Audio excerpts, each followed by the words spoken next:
পশ্চিম এশিয়ার যুদ্ধের আগুন কি তবে এবার নিভতে চলেছে, নাকি এটা কেবল এক প্রলয়ঙ্কারী ঝড়ের আগে নিস্তব্ধতা? প্রেসিডেন্ট ডোনাল্ড ট্রাম্প দাবি করছে যুদ্ধ থামানোর পথে বড় অগ্রগতি হয়েছে, কিন্তু পর্দার আড়ালে খেলাটা অন্যরকম।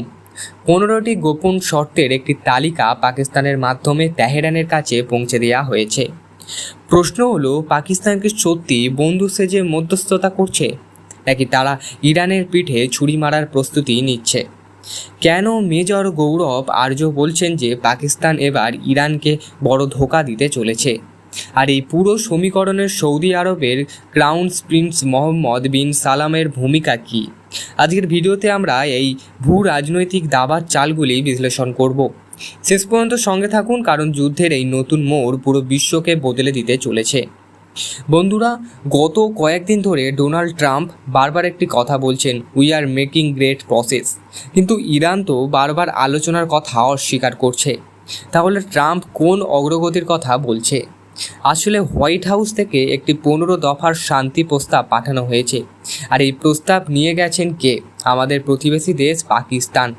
এই 15টি শর্তের মধ্যে প্রধান কয়েকটি হচ্ছে, ইরানের পারমাণবিক কর্মসূচির সম্পূর্ণ বন্ধ করতে হবে, হিজবুল্লাহ এবং হামাসের মতন প্রক্সি গ্রুপগুলোকে সমর্থন দেওয়া বন্ধ করতে হবে, এবং সবথেকে গুরুত্বপূর্ণ, স্ট্রেইট অফ হরমুজ বা হরমুজ প্রণালী আন্তর্জাতিক বাণিজ্যের জন্য খুলে দিতে হবে।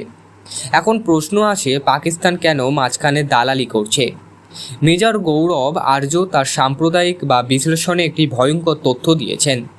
পাকিস্তান একদিকে ইরানকে বলছে তারা শান্তি চায়, কিন্তু অন্যদিকে তারা আমেরিকার সাথে বিলিয়ন ডলারের ডিল করছে। পাকিস্তানের অবস্থা অনেকটাই সেই বন্ধুর মতন, যে আপনার হয়ে প্রেমপত্র নিয়ে যায়, কিন্তু গিয়ে নিজেই আপনার গার্লফ্রেন্ডকে পটিয়ে ফেলে। মেজর আর্যের মতে, পাকিস্তান তার বিশাল ঋণ শোধ করার জন্য ইরানকে বলির পাঁঠা বানাচ্ছে। আমেরিকার গোয়েন্দা সংস্থাগুলি ইরানকে ভেতরে গোপন তথ্য সরবরাহ করার অভিযোগ উঠেছে ইসলামাবাদের বিরুদ্ধে। যদি ইরান এই 15টি শর্ত না মানে, তবে পাকিস্তান আমেরিকার জন্য তার আকাশসীমা খুলে দিতে পারে, যাতে ইরানের ওপরে আরও বড় হামলা চালানো যায়। এটা কি বিশ্বাসঘাতকতা নয়? এখানেই আসে আসল টুইস্ট। সৌদি আরবের ক্রাউন প্রিন্স মোহাম্মদ বিন সালাম বা MBS গোপনে ডোনাল্ড ট্রাম্পকে চাপ দিচ্ছেন, যাতে তিনি ইরানের বিরুদ্ধে আরও কঠোর অবস্থান নেয়। নিউ ইয়র্ক টাইমসের রিপোর্ট অনুযায়ী MBS মনে করেন যে ইরানকে যদি এখনই পুরোপুরি দুর্বল না করা হয়, তবে তারা ভবিষ্যতে সৌদি আরবের জন্য অস্তিত্বের সংকট তৈরি করবে। সৌদি আরব চাইছে আমেরিকার মাধ্যমে ইরানের তেল সম্পদ এবং সামরিক কাঠামো ধ্বংস করে দিতে। তারা চায় না কোনো হার্ট রেট শক্তি চুক্তি হোক, তারা চায় ইরানের শাসনের পরিবর্তন বা রিজিম চেঞ্জ। কিন্তু ইরান কি এত সহজেই হার মানবে? ইরানের সামরিক মুখপাত্র স্পষ্ট জানিয়ে দিয়েছে যে আমেরিকা নিজের সাথে নিজেই আলোচনা করছে।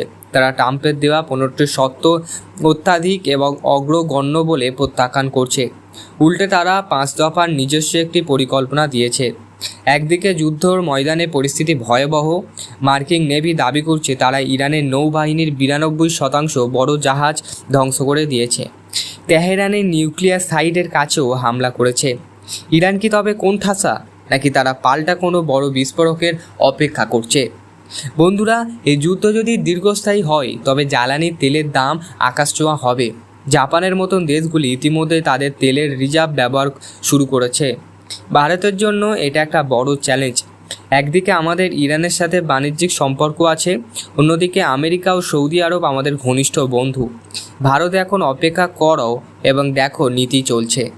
আপনি কি মনে করেন, পাকিস্তানকে সত্যি ইরানের সাথে বিশ্বাসঘাতকতা করবে, নাকি ট্রাম্পের এই 15 দফার প্রস্তাব কেবল একটি লোক দেখানোর নাটক? আপনার মতামত নিচে কমেন্টে অবশ্যই জানান। আর পরবর্তী ভিডিও কী দেখতে চান কমেন্ট করতে ভুলবেন না।